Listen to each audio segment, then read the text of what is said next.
Hello, everybody. Welcome to another episode of the Thriving Adoptees podcast. And today I'm delighted to be joined by Sharon. Sharon Stein, McNamara. Lovely to see you, and looking forward to diving in here. Thank you. Yes, I'm happy to be here. Yeah, I've listened to some of your other podcasts, and I'm very interested in that you're focusing on thriving and surviving and healing and the positive aspects of how to cope with relinquishment trauma and having been adopted. yeah, So I'll just start with the bones of my story is that I was born in 1959. My mother was my birth mother was at the Booth Salvation Army Hospital for Unwed Mothers in St. Paul, Minnesota. And I was adopted through Children's Home Society of Minnesota in 1959. And I know all this because I've now found my records yeah. and Brilliant. found the information. Um, and I'm the oldest of three children. It was the baby scoop era, so my parents didn't have much trouble adopting three children, 2 years apart. I have a younger brother and younger sister, and so we were raised in a suburban home in Champlin, Minnesota, outside of it's outside of Minneapolis. Yeah, Um, so um, we've talked some about I've been on other podcasts, so I've told other, with Haley Radke, I yeah. told my story, and the So we'll biggest, link to that. We yeah, listeners, we'll link to Sharon and Haley's conversation in the show notes. mm, Um, the thing that really intrigued me about Sharon and her story as I listened to her with Haley was the fact that you're also a developmental psychologist. So you've got a whole load of professional expertise on understanding relinquishment trauma and helping heal that, helping us heal. And also, I know that forgiveness is a topic that's very close to your heart. So, can you give us a little bit of an understanding of how being a developmental psychologist has helped you understand relinquishment trauma? I'm not going to try and say developmental psychologist too much because I'm going to struggle over it, right? But how has that helped you understand the trauma that we've been through as yeah. kids? Um, Well, before I even went into psychology, I was an English literature and philosophy major. So Right. I was always very interested in the mind-body problem and understanding, okay, why does the body react, and how do the mind and the body interact with each other? So I went into developmental psychology still pretty much into I was in the fog as an adoptee. I didn't think adoption really affected me. I knew I had strong reactions when people either failed to keep appointments with me, or I had experiences at times when my parents were out, and I was afraid with the babysitter that they weren't going to come home. And I remember thinking, okay, I react differently than other people to these kinds of concerns about loss.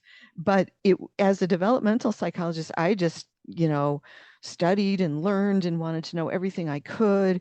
And so I studied with Robert Keegan, who wrote The Evolving Self. This was back in the 90s. And he was my mentor. And we discussed how people go through stage change. That there's this is all talking about Piaget psychology. Anyway, what I learned is that there is, when you have a trauma or an effect on you that may have altered either how you view an event or how your body holds the event, um, that is instrumental in, it may cause you to be delayed in moving through your normal psychological stages of development. um, and I did personally work one of the pieces that I talked about before, and I'm just gonna, because I think you need to know this to set it up, my story is I had a very a depressive episode when I was a teenager because I fell in love. It was my first true big love of feeling completely unconditional, connected to another human being. And then when that broke up, I was 17, he was 19. I went through a profound depression where I felt like if he doesn't love me, I don't love myself. I don't think I can go on. And I had a period of feeling possibly that I would end my life. And um, so I won't go into all the details because I don't want to trigger anybody with this, but I also do, I know that 1 out of 4 well, no, it's 4 times the number of most in the general population, the percentage of people who may attempt suicide, adoptees are 4 times more likely to attempt suicide. And that's a pretty hard, I've seen that number over and over in repeated studies. So it's a higher rate. And probably what I've now found, and this is my study and my work has been that there can be trauma that we're holding in our early subconscious memory, pre-verbally even, that can get triggered then by abandonment trauma. So this boyfriend broke up with me. I felt I had, it was just repeated in my mind. I couldn't, if he doesn't love you, you don't need to go on. You don't have a life. You can't continue. And it was relentless. I had a very difficult time. So then as the story is I was going to attempt suicide. I was 17 years old. I felt like I had nothing to live for. I was ready to be done.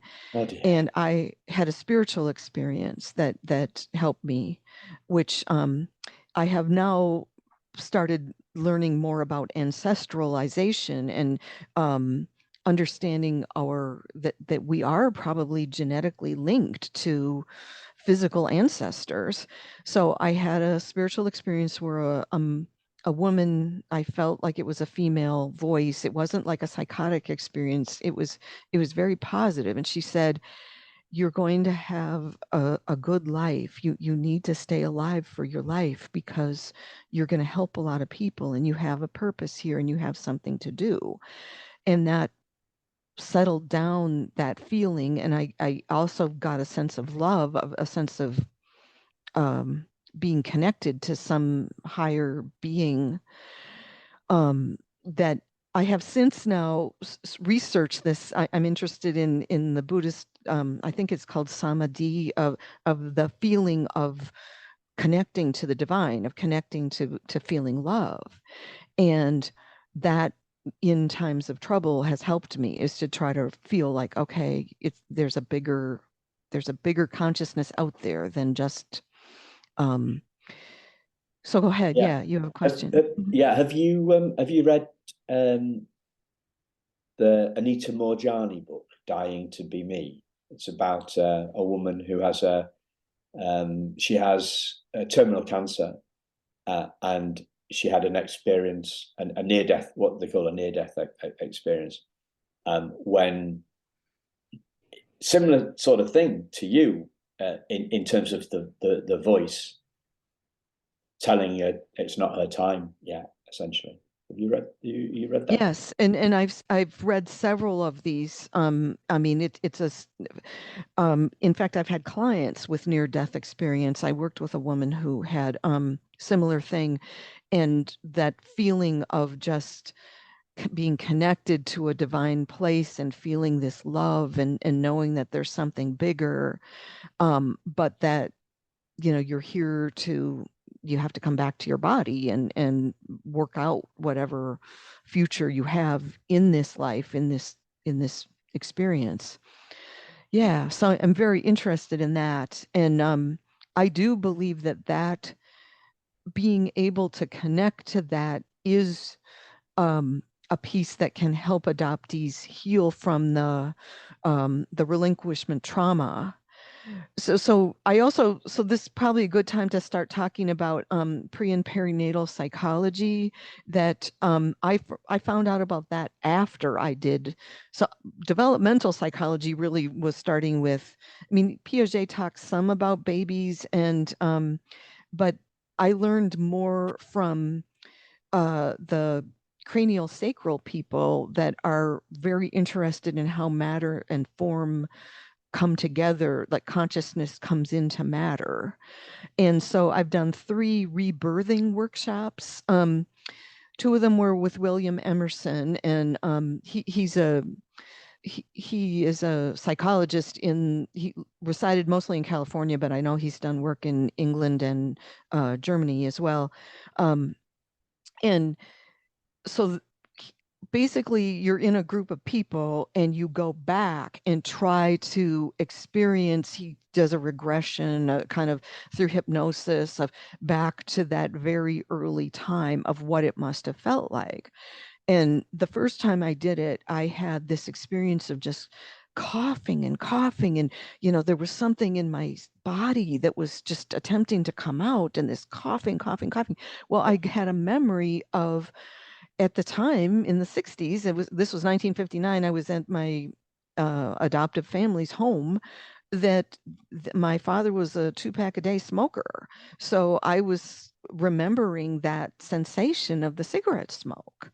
And really, it was like my cells needed to clear from that uh, Yeah. experience. And so I was just absolutely amazed that I could get back. I have also heard people do, I don't know how interested you are in psychedelics, but there are people that have had this same kind of regressive experience in doing a guided psychedelic experience to get past. We have a tendency, our as our brain develops, we don't want to go back to these early traumatic experiences, we adoptees. They bubble through at times when there's a rejection or an upset situation. But we have a natural kind of guard against going into that trauma. So it's so buried, which I know you said in your experience that you had a perfectly normal childhood, adolescent, and it wasn't until your 40s, right, that you had that experience of the teddy bear That's right. Yeah. memory and the intense emotion and anger of remembering Yeah. about. 20 seconds of the most intense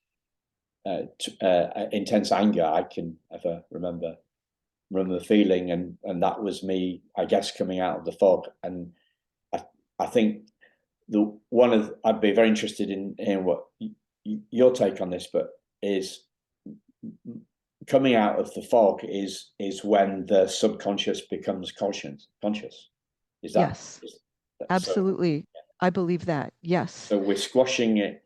So to kind of summarize what you've just said in the last couple of minutes, we don't want to go there because it's too painful. So we squash it down. We suppress our ego, whatever suppresses the emotion, and then at some point it breaks free. It breaks free of we can suppress no more. It comes from our subconscious out into our conscious. We are aware of it, and it comes with a big emotional, a volcano for me. But it's 20 Yes. seconds of volcano, 20 seconds of volcanic action. But I'll always remember those very intense moments. That's what's happening. Yes. And so for some adoptees, it's just this big one and done. And then for others, they're having ongoing needing to do some kind of a physical working on keeping that suppressed trauma all the time from bubbling up, and not understanding, why is it that I can't keep a relationship? Why is it that every time I'm in a relationship, I feel both overwhelmed and then I want to avoid and I don't want to get too close? I mean, um, many adoptees have difficulty maintaining a long-term stable relationship because of these intense things, yeah. feelings that bubble up. I had the same experience of that intent. I had murderous rage for so I found my birth mother and my birth father. So I was sort of coming out of the fog in terms of, like, I knew they were there. I knew things about them, but I didn't think it affected me psychologically. I knew that there was when I first saw my birth mother, I had that mirroring, Nancy Verrier talks about, of the, oh my gosh, this person, I finally see a face that has the same cheekbones, the same nose, the same kind of eye color. And when I looked at pictures, she showed me pictures of her childhood. I saw she and I could be identical as children. You know, we're closer than sisters. So I had that very strong. With my birth father, I didn't have such a strong. I found him when I was 36. So that's another piece, and I'll just kind of go into this, is that which is repressed is destined to be repeated, is what the Freudian version of, what other people call it karma, and so in my experience, I had that breakup when I was 17. Then I had I could not keep a relationship for the next 10 years. Every boyfriend, I would fall in love and we would get close, and it's somehow that person rejected me. And I had probably 10 different relationships in which I just couldn't maintain a long-term relationship, and almost as if I was attracted to men who were going to leave. And what happened is, I was reading about this. I was doing my own therapy. I was trying, I want this pattern to end. So I also was on a journey to find my birth father. And I was working with a therapist at the time, and she helped make the connection. He at first said, no, I never wanted this to happen. I didn't want her to find me. I had searched for his name, and the spelling, my birth mother couldn't remember the exact spelling of his name. She knew that he was possibly from Minot, North Dakota. So I took a journey to Minot and drove there, and then started looking in the high school records for anyone that I could find with that name. Found the man that I thought possibly, I saw a picture. She verified yes, and then was able to find him and contact him. So this therapist then helped me find him. And I just said, I just want my genetic information. I just want to be able to have some kind of acknowledgement. At first, he was just very upset by it, didn't want, well, I found out later, the whole story is that he had guilt about he was 19, no, he was 21 and my mother was 19 when she got pregnant with me. This is my birth mother and birth father. And I ended up being born, like, he got married to a different woman within weeks of my birth because he knew he didn't want to marry my mother, found another relationship. But I think they had such guilt about, whether they could raise me, and the fact that, he basically rejected a pregnant woman and a baby to find a new family and start a new family. And so, but he got over it enough to form a relationship with me. His wife, the second, relationship, the wife that he married, never wanted much to do with me. But I did maintain, it was like he would sneak phone calls to me when she wasn't around. He would say, okay, I'm at my doctor's office, and so I can give you a phone call now. But just to get back to this murderous rage piece, to tell that piece of that story, is we had a visit, and he snuck Christmas presents to my husband, and I didn't even know that they were there. So my husband, forgot about them. They were in the trunk. He buried them in the garage, and he was going to bring them out. So then Christmas time rolls around and I don't hear from him. And I was just, what happened? Where are those presents? And my poor husband had, put them Yeah. away in the garage and Got forgot.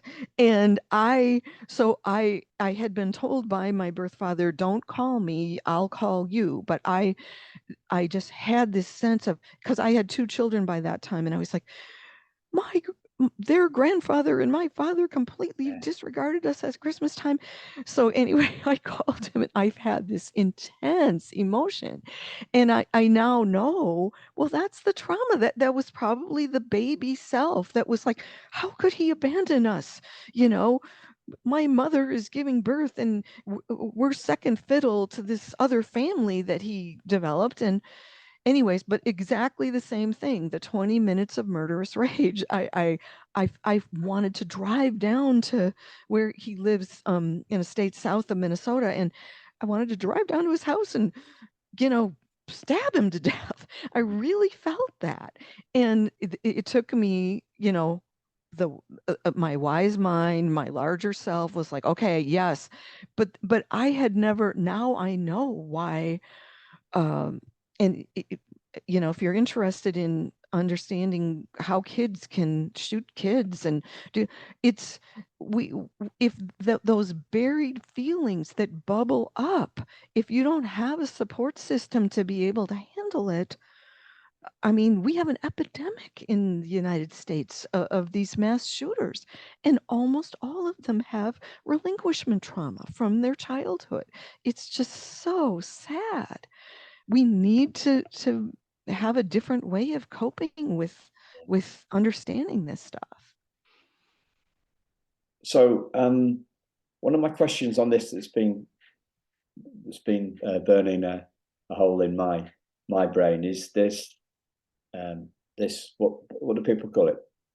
Confirmation bias, right? So when we start thinking in this sense that so what the thinker thinks, the prover proves. So we're sure that, for example, okay, well, this is an adoption thing. Oh no, that's an adoption thing, and we start putting everything, blaming adoption for everything, and it becomes its own, re-traumatizes us. It escalates the trauma. I'm talking about myself here, right? Yes. You mentioned Nancy Verrier's book, right? So after reading that, I just thought, well, I'm stuck with this, and there's no, I'm going to have to cope with this. There's going to be no healing, and then I started pinning the tail on the wrong donkey. I call it so. Mm-hmm. Laying everything down at adoption's door. What's your take on that stuff? Well, so for in general, I think that there is an epidemic of early developmental trauma for adoptees and non-adoptees. It's not just adoptees that have this. So anybody that's had an early uh, stay in the NICU, for example, a neonatal ICU unit, may have this same primal wound. Or one of the things I'm finding as I start working with these adults, and they keep saying, well, I keep having these, upsetting experiences, or I find myself being triggered and I have suicidal thoughts. And then when I really go back to them, they had maybe some kind of a trip to the hospital in their first 2 years of life that they have no memory for, but their parents have said, oh yes, you were very close to death and you had this experience and we took you to the doctor. So it's not just adoptees that have this, it's broader. And also it is something that can be healed. Part of it is doing, so I had these three rebirthing workshops that I did. So two of them were with William Emerson, and the last one was with Kate White. And I can give information about, she runs what she calls womb surround workshops. And anyone who had a traumatic birth. So I had a breech birth, 48 hours, almost died, and then was taken away from my birth mother. She wasn't allowed to hold me. And then I had 6 weeks in foster care before I was adopted into a home that was infused with cigarette smoke. So my body, my little baby body, had all these atrocities and confusion, and like, who do I trust, and where do I attach, and all that kind of thing. So it's we do have to understand. That's why I believe knowledge is power. Getting your birth records, understanding what really happened. What did this child go through? I really believe our consciousness, when we're baby consciousness, is this amazing, we're pushed into this tiny little body, and we're attempting to figure out how we're going to move and evolve. So there's all this stuff on the early developmental stages of what happens. But one theory is that, and Kate White, my teacher that did the womb surround workshop, she believes that relinquishment trauma or early developmental trauma also allows certain gifts that many adoptees have, kind of this ability to jump into somebody else's understanding and have great skills of empathy, or sometimes we'll have clairvoyance, or trying to see, Betty Jean Lifton, her book also talks about the ghost kingdom. So I believe that is tied to all the possible futures that could have been. I mean, the baby is like attuned to everything, trying to go like, okay, so dad left and this happened. Now I'm with these people. How do I adapt? And I believe I kept like an open door to maybe my birth mother was going to come back, or maybe my birth father was going to come find me. And that's that ghost kingdom, like fantasy world that many adoptees create. Like, I could be, the daughter of a king, or, maybe I'm royalty, or maybe I'm this or that, and well, we know the Harry Potter and all those fantasy stories about that the abandoned child has a certain, skills or abilities or wizard-like qualities, and I'm interested in that kind of thing. So the what does the healing part look like? Yeah. And you mentioned this word forgiveness. How do these things fit together, Sharon? Yes. So and you mentioned that it was that rage it didn't last forever. You had enough skills and abilities to be like, okay, I've got to look at this as a thing versus being engulfed. So the healing, the most helpful, I've done many different types of therapies, dialectical behavior therapy, which has the mindfulness.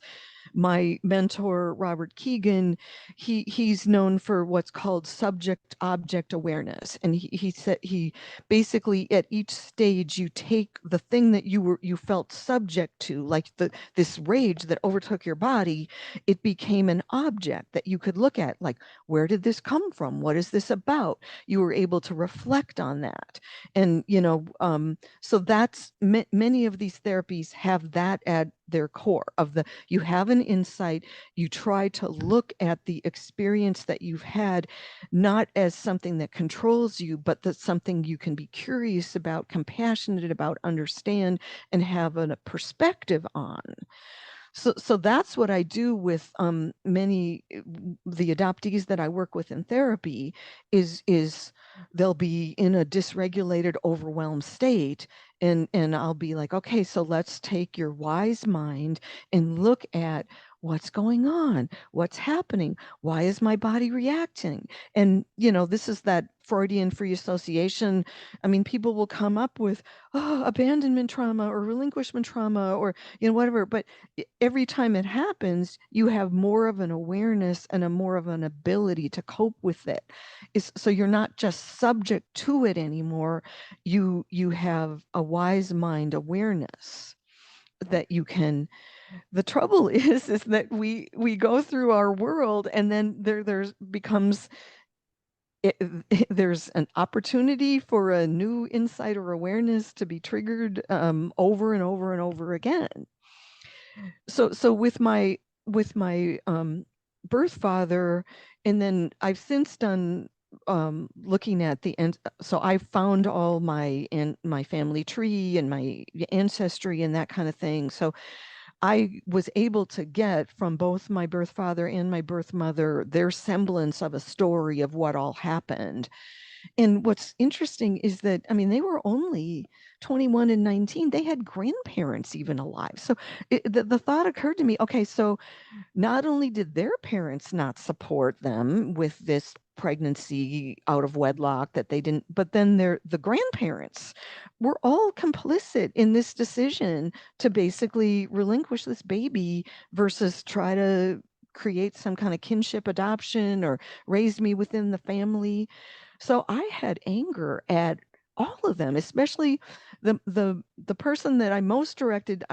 I felt like my birth mother was I was least angry at her because I felt like, okay, she was only 19. She was trying to figure this out.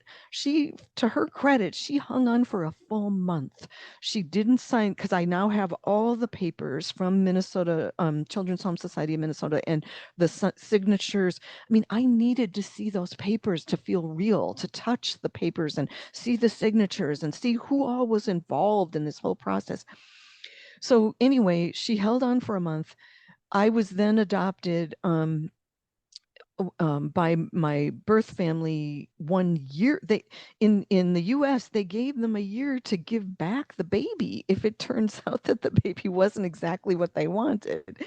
But my so she signed a month after, then 2 months after I was adopted and placed, and I wanted to know what was happening during those 6 weeks. Well, it turns out I was with one primary foster mother, but Children's Home Society wouldn't give me the name because I wanted to go back and ask her, did you take any pictures? Because I had no pictures pre 8 weeks old after my adopted parents first gave the pictures. But all I'm trying to say is, how can you forgive that which you don't even know? So I had to go back, get the whole story, and then I did a big piece of forgiveness work of, I forgive my adopted parents for what they didn't know on how to raise an adopted baby.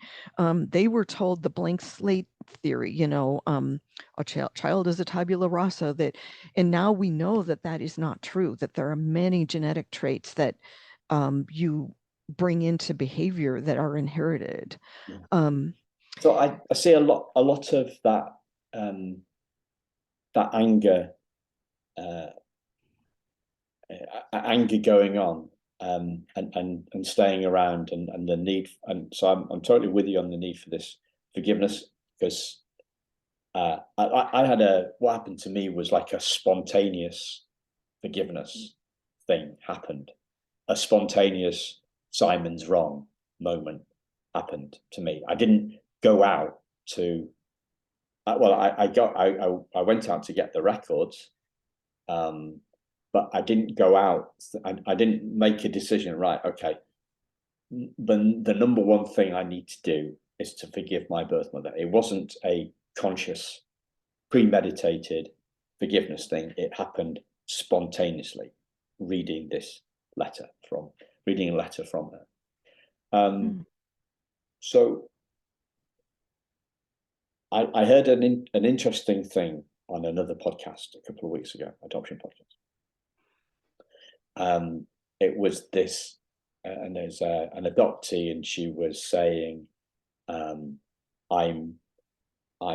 got every reason to be angry with my adoptive parents. what they did to me was unforgivable. How do I cope with it? And the person that was talking to her didn't hold her to account. What I was, the thing that was, what was screaming inside of me was, for as long as you think that you're right, that anger is going to eat you up. And if you think the anger was validated and you're trying to live with it, like we're all trying to live with stuff, then I was kind of wishing that this lady could have a spontaneous forgiveness experience, like I did, because it lightens us up. And when I hear that anger, I just think, well, how's that working for you? Yeah. No, but I don't, so this is a very delicate issue, and Indeed, I yeah. have worked with many adoptees on this issue, and it's so the anger is the first step towards healing. And I want so you talked about power versus force before, and I know that Hawkins talks about that anger can be, it's one of those emotions that shifts you.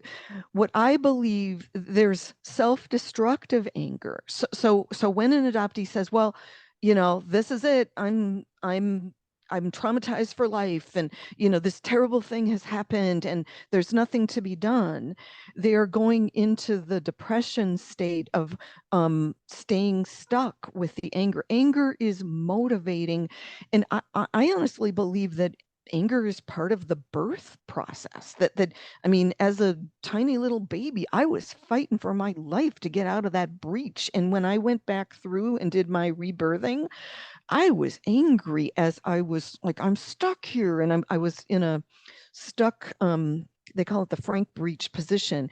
And all I could do was wiggle back and forth until I got out. But that anger was what motivated me, was my life force. So anger is where we make a choice. We make a choice towards justice and towards understanding and acceptance. I mean, the truth is, we all, as adopted people, we have to accept that our birth parents left us. They relinquished us. It's a done deal. It's in the past. You can't, there's nothing to be gained by continuing to be angry about that fact. You have to move into acceptance of, it happened and there's nothing that I can do about it, and I have to accept it and move on.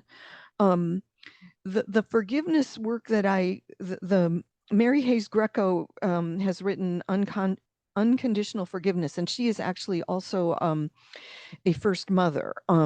So she knows about the pain of relinquishment trauma from the other side, from the anyway, one of the steps of forgiveness is to set clear boundaries about that.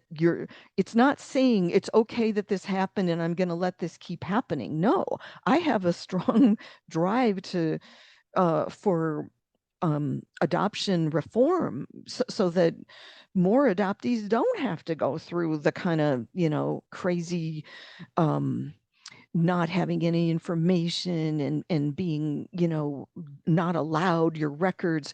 That I have a strong anger towards justice, of reforming the future.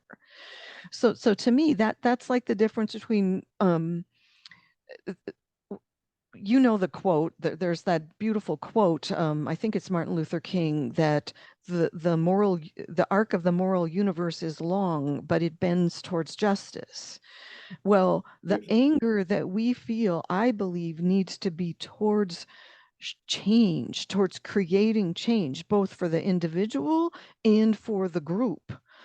And that's where I put my anger, is towards, I can't control the past. I have to accept, and I release my expectations that the people who hurt me could have done differently. I no longer hold expectations that four adults in a family would have tried to raise their firstborn granddaughter in 1959. That hope, I let it go. They didn't have the capacity. They weren't capable. But that doesn't mean I think it's okay. It's not okay.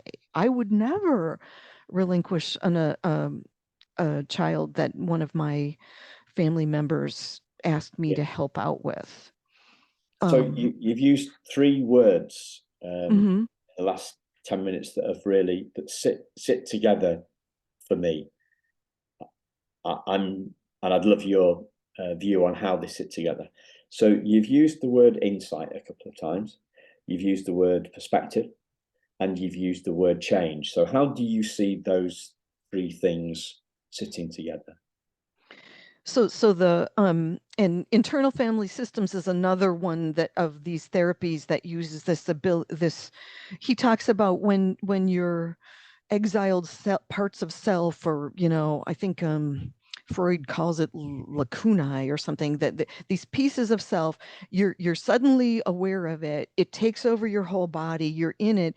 Then you have an awareness of, oh, I've just had an insight. I've just this is my anger from my baby self that felt like I was relinquished and abandoned and is not happy about that and has some it's righteous anger, but the whole self has to hold the baby self and say, yeah, and it happened in 1959. We can't go back and fix that.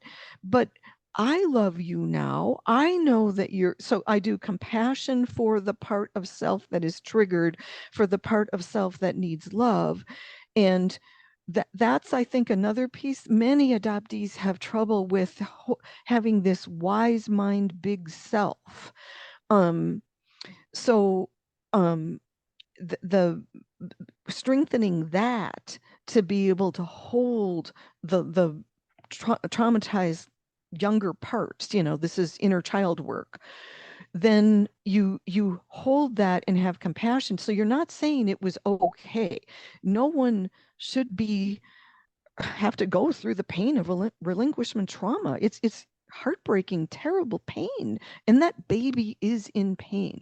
That's the piece that my adoptive parents did not understand, and they were told that the baby feels no pain. In fact, my mother used to quote that to me. They told us that a tiny baby wouldn't remember any of whatever happened, and that this pain that you have isn't real. And so that invalidated me as a child.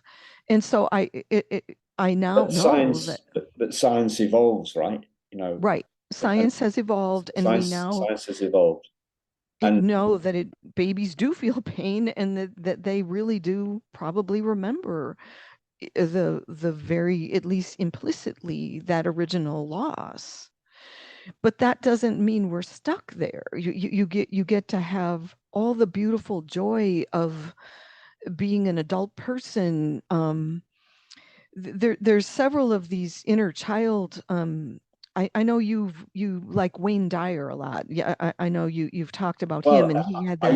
I usually mention Wayne Dyer uh, for the spontaneous forgiveness.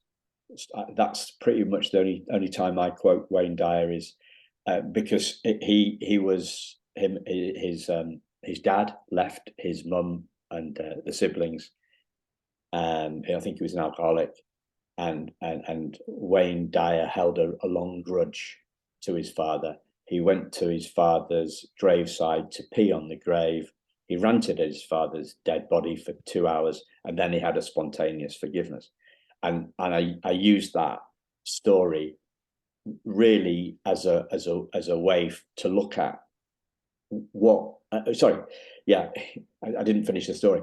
He after the spontaneous forgiveness experience that he has, right? So he went to pee on the guy's grave, on his dad's grave, but he ended up having a spontaneous forgiveness towards his dad, and he credits that with the achievements that he made in his life afterwards when he became this great one of the first kind of mindset guys. So his forgiveness was spontaneous. It wasn't a planned thing. It wasn't like a gratitude journal, right? Like we write down all the things. They don't have the power. For me, they don't have the power. He had an insight. He had an insight. He had a shift in his perspective and the way he thought about his dad, and that led him. It loosened the load on his shoulders. It set him free. He credits it with the achievements and the success they had afterwards. So the internal change became external change, and the great impact that he had. Yeah. And that's why I quote Wayne Dyer, because it shows that how we get freedom. We get freedom through insight. Yes. And I often say on the show is, you listeners are hanging around, listening to us, listening to Sharon's perspective, listening to my perspective, listening to all the other guests' perspectives. And I hope that perspective, some of those perspectives, one of those perspectives, leads to a change in your perspective. Because if you have a change in your perspective, if you have an insight, that helps you on your healing journey. You see things differently. Yeah. And that's what we're doing. Yeah. We're hanging out at the bus stop for insight. I know that Carolyn Mace is another MYSS. I don't know if you've seen any of her. She and Wayne Dyer knew each other, and they did Hay House books. But she also has a book on why people don't heal and how they can. And she talks too about the need for, we have to do acceptance of what happened, and how do I go forward with reducing my expectations that this person could have acted differently. And what I do believe that this forgiveness is also it's a way to shift your karma. I think Eckhart Tolle has something on this. When you do a full forgiveness and you release that woundedness and that hurt, and that it doesn't mean you're excusing it ever. You're not saying that it was okay what happened. You're saying it was terrible what happened, and I accept it that it did happen, and that I still can go forward, and I can still try for justice. I think that the reason many adoptees get stuck in being so angry and so unable to move is that they keep getting re-traumatized, especially by the adoptive parents, when the adoptive parents can't really share their view that I got traumatized and this hurts, and when you won't validate that it hurts, that hurts me again. And so many have had to cut off their relationships with their adoptive parents. So I have worked with many adoptive parents. The piece the adoptive parents needs to understand is that validation that they were in pain doesn't take away that they love you and that they want a relationship. You can validate your adoptee with, okay, maybe I didn't understand how much this does hurt you and how much you really do need to find your birth family, but I was the one who, took care of you in the middle of the night, and I helped your runny nose, and I was there. It's not taking away. We're big enough human beings that we can love both sets. We can love I love all four of my parents. I can talk freely about them because they're all dead now. So yes, my adoptive mother, she had traits that were very admirable. She raised me to be the reason why I got through Harvard, I think, was because of my adoptive mother, who was like, you're going to if you do something, you're going to do it right, and you're going to do it hard work. She also invalidated a lot of my emotional side. And then my birth father, he was a gardener, and there were traits that I developed. I have a green thumb. He had a green thumb. I was so glad that I got that trait. My uh, my birth mother had this, she was quite an intelligent person, but she also had schizophrenia. So I learned a lot about mental health and healing from her. And then my adoptive father was an artist. And so there's gifts you can get from all your people. It's just you have to learn how to have boundaries and figure out you get to be in charge of how you get what you need from each of your people. If there's any message I want to give to the adoptee, it's like, set your boundaries and tell them what you need, and don't give up on them, but just keep setting the boundaries. So I've repaired relationships as a therapist with adoptive parents who were like, we don't understand why our adoptee is being so rejecting, and they don't. And I'm like, well, did you try to understand their point of view? Did you try to validate that they can have emotions? And when adoptive parents learn how to do that, they usually, the adoptee doesn't want to stop a relationship. They just want to have respect for their feelings are valid. Yeah. So it, it it's sad the way the triad is.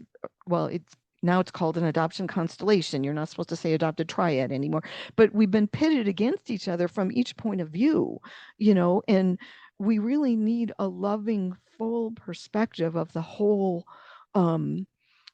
what each person brings to the situation. My parents were very ashamed of their infertility, and that was very difficult. But it also doesn't mean that, you have a right to the children that come through you. I know that there were times, I think, that I disappointed my adoptive parents because I didn't react the way they would have wanted me to, but that wasn't in my genetic makeup. So, Wow. So, yeah. listeners, Sharon's going to be giving us lots of references, going to be sending me lots of references, which are all going to be on the show notes, so that you can dig into more of this stuff. And yeah, fantastic insights there. Is there anything else that you'd like to share, Sharon, before we bring it in? Obviously, there'll be a link to Sharon's website in the show notes, as always, listeners. Yeah, no, I think I'll reference those the books that I've cited, the internal family systems, and the Mary Hayes Greco unconditional forgiveness, and the Carolyn Mace, anyway, I'm very interested in talking to any adoptee about their struggles, because I think especially there's a whole piece that once you find the birth family, and then you're like, well, what am I supposed to do with this? Do I have a relationship? Do I not have a relationship? Am I part of their family? It's a very complex mess. What I ended up doing is I would have separate Christmases. I had Christmas for my birth mother and the people that were connected to her, and then I had Christmas with my adoptive parents, and that was the way we did it. But fantastic. Thanks a lot, Sharon, and thank you to listeners. And keep listening, right? Keep listening. Keep looking out for those insights, because I think the insights drive the change and the shifts in the perspective, as Sharon's so beautifully put it. So thanks a lot, listeners. Thank you, Sharon, and we'll speak to you again very soon. Bye-bye.